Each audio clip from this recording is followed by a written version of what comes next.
தமிழோடு இணைவோம். கையில் உள்ள செல்வத்தை காட்டிலும் நிலைத்த புகழுடைய கல்விதான் ஒருவருக்கு வாழ்வின் இறுதி வரையிலும் கை கொடுக்கிறது. அப்படிப்பட்ட கல்வி பெண்களுக்கு கிடைக்கும்போது இன்னும் சிறப்பு தானே. சிறப்படைந்த பெண்கள் பற்றி காண்போமா? சாவித்ரிபாய் பூலே 1848 பெண்களுக்கென தொடங்கப்பட்ட பள்ளியில் ஆசிரியராக பணியாற்றியவர். இவரே நாட்டின் முதல் பெண் ஆசிரியராக உள்ளார். பெண் கல்வியின் அவசியத்தை வலியுறுத்தி அதற்காக போராடிய வீரச் சிறுமி மலாலா நோபல் பரிசு பெற்றவர். பாகிஸ்தானில் பெண் கல்வி வேண்டுமென போராட்ட களத்தில் இறங்கிய போது மலாலாவின் வயது 12.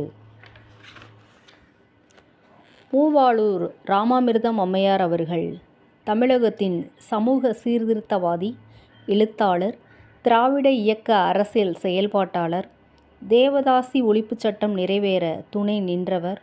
தமிழக அரசு 8ஆம் வகுப்பு வரை படித்த இளம் பெண்களுக்கான திருமண உதவித்தொகையை இவரின் பெயரில் வழங்கி வருகிறது.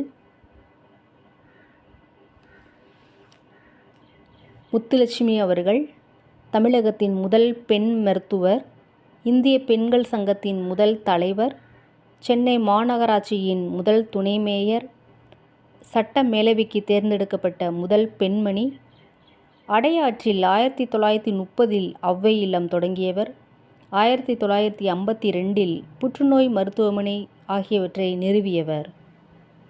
நன்றி.